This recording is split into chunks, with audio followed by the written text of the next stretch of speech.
ابو حنیفہ کے مقلد اگر سب سے زیادہ ہیں تو چاروں اماموں میں، تو پھر رفع الیدین کرنے والے زیادہ کیوں ہیں دنیا میں؟ یہ بات غلط ہے، رفع الیدین نہ کرنے والے دنیا میں زیادہ ہیں، صحیح ہے نا؟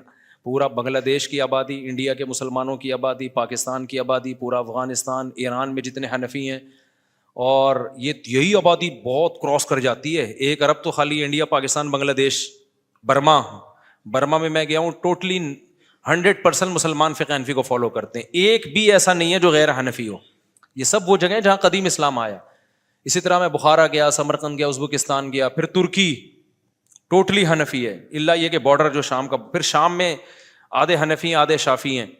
تو یہ پوری تعداد اگر ملا کے دیکھی جائے نا، کیونکہ ہماری ٹریولنگ جو ہوتی ہے زیادہ تر سعودی عرب ہوتی ہے عام لوگوں کی، تو ان کو ایسا لگتا ہے کہ رفع الیدین کرنے والے زیادہ ہیں۔ یہ پھر بھی میں بتا دوں، یہ کوئی اتنا بڑا ایشو ہے نہیں، اگر رفع الیدین کرنے والے زیادہ بھی ہوں تو کوئی اتنا بڑا ایشو ہے نہیں، یہ تو لوگوں نے اس کو ایشو بنا لیا۔ ہماری صحت پہ کوئی فرق نہیں پڑتا، دونوں رائے ہیں، صحابہ تابعین سے دونوں چیزیں ثابت ہیں، لیکن یہ چھوٹی چھوٹی چیزوں میں لوگ علماء کو الجھاتے ہیں، اور لوگ بھی نہیں، یہ مذہبی اسکالر جو منجن بیچ رہے ہیں نا، یہ لوگ الجھاتے ہیں ان چیزوں میں۔ ویسے جنرل نالج کے لیے بتا رہا ہوں میں آپ کو کہ یہ بات غلط ہے۔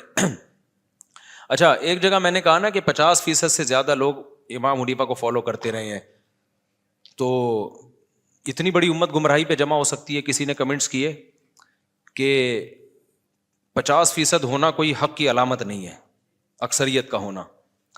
دیکھو، 50% لوگ ابو حنیفہ کو فالو کرتے رہے ہیں، 30% امام شافعی کو فالو کر رہے ہیں۔ آپ تو ان کو بھی غلط کہتے ہو، کیونکہ آپ کو ابو حنیفہ سے چڑ نہیں ہے، آپ کو تو اس سے چڑ ہے کسی مجتہد کو فالو کیوں کر رہے ہیں۔ اصل تو چڑ آپ کو اس سے ہے، ابو حنیفہ کو تو آپ بھی مانتے ہو، ہم بھی مانتے ہیں، چڑ یہ ہے آپ کو کہ ایک فقہ کو فالو کیوں کر رہے ہیں۔ تو اب 50% ابو حنیفہ کو، 30% امام شافعی کو، اور 17% امام مالک کو، اور 2% امام احمد بن حنبل کو، 1% باقی رہ گئے ہیں جو ڈائریکٹ قرآن و سنت سے کہہ رہے ہیں ہمیں جو سمجھ میں آئے گا، جبکہ ان کا کوئی ایک نہیں ہے، یعنی ان کی پھر آگے بہت سارے اختلاف ہیں ان کے آپس میں، جبکہ ان چاروں میں بنیادی چیزیں تو سب کی سیم ہی ہے۔ آگے نمازوں میں رفع الیدین کرنا ہے نہیں کرنا، زور سے آمین، آہستہ آمین، ان چیزوں میں اختلاف ہے۔ تو اب میں کہتا ہوں کہ 99% سے زیادہ امت اس وقت بھی ان چاروں مذاہب میں سے کسی ایک کو فالو کر رہی ہے، وہ غلط ہے، اور 1% جو ہے وہ کیا ہے؟ صحیح ہے۔ یہ کیسے ممکن ہے؟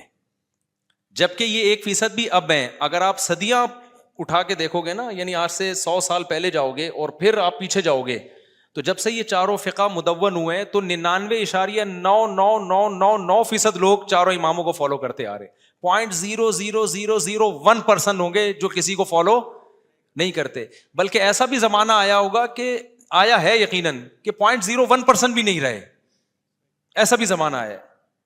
تو اب مجھے بتاؤ کہ اگر ہم یہ کہتے ہیں کہ یہ گمراہ ہیں 99.9% یہ گمراہ تھے، اور وہ 0.01% کیا ہے؟ ہدایت یافتہ ہیں، تو یہ کوئی عقل کی بات ہوگی؟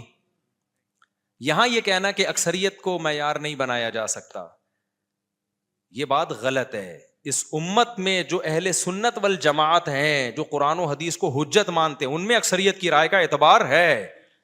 یہ جو قرآن میں آتا ہے نا، تم اکثریت کو فالو کرو گے تو گمراہ ہو جاؤ گے، یہاں اکثریت سے غیر مسلموں کو ملا کے جو اکثریت بنتی ہے، اکثریت سے اہل اسلام کی اکثریت مراد نہیں ہے۔ اہل اسلام کی جہاں اکثریت کی بات آئے گی وہاں تو فالو کرنے کا حکم دیا ہے سواد اعظم کو۔ حدیث میں آتا ہے جو عامۃ المسلمین سے الگ ہوگا نا، قیامت میں ہم بھی اس کو الگ کر کے جہنم میں ڈالیں گے۔ جو عام ٹریک اہل سنت والجماعت کا چلتا آ رہا ہے، کیونکہ جنتی فرقہ اہل سنت والجماعت ہے، جنتی فرقہ جو ہے وہ اہل سنت والجماعت ہے، ما انا علیہ واصحابی، اور یہ چاروں اماموں اہل سنت والجماعت کے امام ہیں۔ تو اہل سنت والجماعت میں 99.9 کو فالو، یعنی چاروں کو فالو کرنے، اور 1% سے بھی کم وہ کسی اور کو، باقی تو پھر اہل سنت ہے ہی نہیں، وہ پھر شیعہ حضرات ہیں یا زیدی ہیں یا عباضی ہیں یا جو بھی ہیں، وہ پھر اہل سنت سے خارج ہیں۔ ہم تو ان کی بات کر رہے ہیں جو قرآن حدیث اور صحابہ کو حجت مانتے ہیں۔ تو ان میں اتنی بڑی امت گمراہی پر ہے تو بچے گا کیا؟ جنت میں دال چاول کے علاوہ کچھ ملنے والا نہیں ہے۔ پھر اس کا جواب نہیں دیتے وہ، ہمیشہ جو باطل لوگ ہیں نا جو کمنٹس کر رہے ہوتے ہیں، آدھی پی جاتے ہیں، کہتے ہیں 50% حق پر کیا ہے؟ 50% تو صرف ابو حنیفہ کو فالو کر رہے ہیں، باقی بھی تو کوئی امام شافعی کو، کوئی امام احمد بن حنبل کو، کوئی امام مالک کو، تو آپ تو کسی کو فالو کرنے کو بھی جائز نہیں سمجھتے۔ تو اس کا مطلب یہ امت 1200 سال سے گھاس کھا رہی تھی، جب سے یہ فقہ وجود میں آئے ہیں. اب آپ آگے بتاؤ گے کہ یہ ٹریک غلط ہے آپ سے. اب ہوگا کیا؟ قرآن و حدیث کے نام پہ امت بے لگام ہو جائے گی. جب ان فقہ کے پابند رہیں گے نا تو بے لگام نہیں ہوگی. ایک ٹریک پہ صدیوں سے چلتی آ رہی ہے, چلتی رہے گی. آپ نے اس کو آزاد کر دیا, جو مفتی اٹھے گا, جو عالم اٹھے گا, قرآن حدیث کی اپنی تشریح پہنا دے گا سامنے والے کو. تو اس لیے ہم یہ کہتے ہیں اگر آپ کو رفع الیدین کرنا ہے تو پراپر شافعی فقہ اختیار کر لو. ہر چیز میں پھر شافعی فقہ کو فالو کرو, فقہ حنبلی کو فالو کرو ہر چیز میں. اب جیسے بعض اہل حدیث, اچھی بات ہے, مجھے تو اچھا لگا ان کے, کہتے ہیں ہم بھائی فقہ حنفی کو نہیں مانتے, ہم سعودیہ کے علماء کو مانتے ہیں. میں نے بھی جمعے میں بھی اس پر بات کی تھی, تو میں نے کہا سعودیہ کے علماء تو فقہ حنبلی کو فالو کرتے ہیں. انہوں نے کہا ہم فقہ حنبلی کو فالو کرتے ہیں. میں نے کہا بہت اچھی بات ہے, ایک جگہ تو ٹکو تو صحیح نا, وہ بھی اہل سنت والجماعت کے امام ہے بھائی. تو وہ یہاں پھر ایک اشکال ہوتا ہے کہ ساری دنیا بر صغیر میں ابو حنیفہ کو فالو کر رہے ہیں, آپ نے 1.5 اینٹ کی الگ سے بنانے کی ضرورت کیا ہے؟ لیکن چلو یار, ہم دل بڑا رکھتے ہیں. اچھا, وہ یہ کہنے لگے کہ میں جو ہے نا فقہ حنبلی کو نہیں, پھر وہ سعودیہ کے فلاں مفتی کو فالو کر رہا ہوں. بن باز کو زیادہ تر فالو کرتے ہیں, شیخ بن باز اور صالح العثیمین کو, بڑے عالم تھے وہ. انہوں نے فقہ حنبلی سے بھی چند چیزوں میں خروج کیا ہے. ایک مولوی صاحب, ایک صاحب تھے, اسی طرح کہنے لگے. میں نے کہا بھائی جان بہت بڑی مشکل میں پھنس جاؤ گے تم, کیونکہ اگر تم ان کو فالو کرو گے نا ہر چیز میں, جیسے آپ کہہ رہے ہو کہ وہ قرآن و سنت صحیح سمجھتے تھے, تو شیخ بن باز کا بالکل واضح فتویٰ ہے کہ ایک نماز بھی جان کر چھوڑ دی تو کافر ہے وہ. ان کا تو مشہور فتویٰ ہے کہ اگر آپ نے الارم لگایا صبح 8 بجے کا آفس جانے کے لیے, فجر کا الارم ہی نہیں لگایا, تو آپ اسلام سے خارج, آپ کا نکاح بھی ٹوٹ گیا. یہ تو مشہور فتویٰ. یہاں آ کے ڈنڈی مارتے ہیں نہیں اس فتوے میں ان کو فالو. تو یار یہ تو پھر کلابازیاں, یہ تو خواہشات کی اتباع ہو گئی نا. پھر یہ کہتے ہیں اس میں ان کے پاس دلیل نہیں ہے. کیوں نہیں دلیل ہے بھائی؟ ان کے پاس اس بارے میں بھی حدیثیں ہیں, جمہور کے پاس بھی حدیثیں ہیں ان کے پاس. اور یہ نماز چھوڑنے پر کافر ہونے والی حدیثیں تو بہت واضح ہیں, صحیح ہے نا, بہت واضح حدیثیں ہیں. تو اس لیے عوام کو چاہیے فقہی مسائل میں قرآن و حدیث کی کچھ چیزیں تو بہت واضح ہیں, ان میں سے تو کسی کو فالو کرنے کی ضرورت ہے. کچھ جو جہاں حدیثوں میں دونوں طرف ہوتی ہیں, اس میں بجائے اس کے کہ بحث میں لگے, ایک فقہ کو فالو کرے, دوسرے کو بھی ٹھیک سمجھے. یہ ایسا طریقہ ہے جو ایکسیپٹیبل بھی ہے, صدیوں سے آزمایا ہوا بھی ہے, اور اس کا فائدہ یہ ہوگا کہ امت فروعی اختلافی مسائل میں پڑھنے کے بجائے دوسرے کاموں کو فوکس کرے گی. ورنہ رفع الیدین ہی کا جھگڑا قیامت تک ختم نہیں ہوگا. پھر جو کہتے ہیں نا ختم ہو گیا, دلائل سے واضح ہو گیا, وہ ایک طرف کے دلائل بتا رہے ہوتے ہیں, دوسری طرف کے پی رہے ہوتے ہیں. وہ ایک مولانا, ایک صاحب آ گئے میرے بیان میں اور رفع الیدین کی دلیلیں پیش کرنے لگے. میں نے کہا تو سنن نسائی میں حدیث ہے 2 سجدوں کے درمیان بھی رفع الیدین کیا ہے, تو پھر وہ بھی کرو. فوراً کہہ دیا ضعیف ہے وہ. پھر بحث کرنے لگے. میں نے کہا کیسے ضعیف ہو گئی بھائی, وہ صحیح حدیث ہے, ٹھیک ہے نا. ہماری نظر میں جیسے وہ چھوڑ دیا تو یہ والا بھی چھوڑ دیا, اس کے بھی قرائن ہے, اس کے بھی قرائن ہے, تو کہنا نہیں وہ ضعیف ہے. اب ڈٹائی کے ساتھ کسی چیز پہ ڈٹ جاؤ تو اس کا کوئی علاج نہیں ہے. ناصر الالبانی نے اس کو ضعیف قرار دیا ہے, صحیح قرار دیا ہے. تبھی میں نے سنا ناصر الالبانی کا فتویٰ بھی تھا کہ 2 سجدوں کے درمیان بھی رفع الیدین کرنا چاہیے. واللہ عالم, اس کی مجھے پوری وضاحت نہیں ہے کہ ہے بھی ایسا, لیکن سنا ہے. تو یہ امت انہی جھگڑوں میں لگی رہے گی, یہ صحیح ہے وہ ضعیف ہے, یہ فلانا ہے ڈمکانا ہے.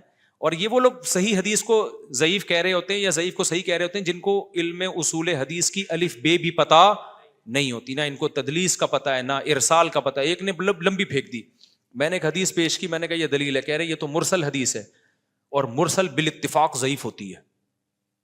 میں نے کہا یار پھینکنے سے پہلے, اس وقت یہ یوٹیوب اتنا زیادہ عام نہیں تھا, میں نے کہا کچھ خدا کا خوف کرو یار, مرسل حدیث کو کہہ دیا بالاتفاق کیا ہوتی ہے.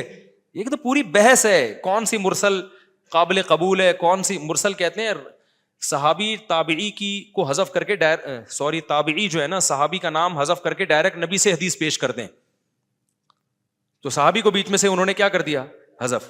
اب ہمیں پتہ نہیں بیچ میں راوی کون سا غائب ہے, اس پہ تو علماء کا بڑا کلام ہے کہ یہ صحیح ہے یا ضعیف ہے. انہوں نے پھینک دی لمبی کہ کیا ہوتی ہے یہ, پھینکتے رہو. لوگ ایک دم واہ بھائی واہ, سند متصل چونکہ نہیں ہے لہذا حدیث ضعیف ہے. سند کا اتصال ہمیشہ صحت کے لیے ضروری نہیں ہے. تو پوری ایسے ہی تھوڑی 2 سال کے علم حدیث کے تخصص ہو رہے ہیں, بیٹھ کے پھینکے جا رہے ہیں. لوگ کہتے ہیں ماشاء اللہ ماشاء اللہ. تو وہی ہے جیسے نیم ڈاکٹر حکیم خطرہ جان ہے, یوٹیوب پہ نیم ڈاکٹروں کے کلپ دیکھ دیکھ کے لوگ برباد ہو گئے ہیں نا. کورونا کے دنوں میں قہوے پی پی کے بیڑا کیا کر دیا, غرق. نیم حکیموں کے کلپ آئے ہوئے تھے, یہ سنا مکی کا قہوہ بنا کے پئیں, اس سے کیا ہوگا کہ یہ شفا ملے گی, حدیث میں آتا ہے لیکن یہ قہوے کا تھوڑی حدیث میں ذکر ہے. اور اس موقع پہ وہ پلائے لوگوں نے, اس سے نقصان کیا ہوا کہ آپ کو موشن ہوئے اور آپ کے جو امیون سسٹم تھوڑا سا لنگڑا لولا سا باقی رہ گیا تھا وہ موشن میں بہہ گیا. ٹھیک ہے نا, وہ کیا ہوا, موشن میں بہہ گیا. تو ہمارے ایک استاذ کو ہو گیا تھا کہ ہمیں بہت پی انہوں نے مختلف قسم کے, پھر بھی ہو گیا نا. تو اب دلیل تو اس کے پاس بھی ہے بھائی, سنا مکی جو ہے اور کلونجی جو ہے اس میں شفا ہے. بھائی شفا کا یہ مطلب تھوڑی ہے, اب شہد میں شفا ہے تو کیا مطلب, شوگر لو ہو رہی ہے تو شہد کھاؤ شفا ملے گی, پہلے ہی شوگر ہائی ہوئی ہے, پھر آپ نے کہا قرآن میں آتا ہے شفا ہے اور پی لی تو لیٹ جاؤ گے آپ, مر جاؤ گے آپ.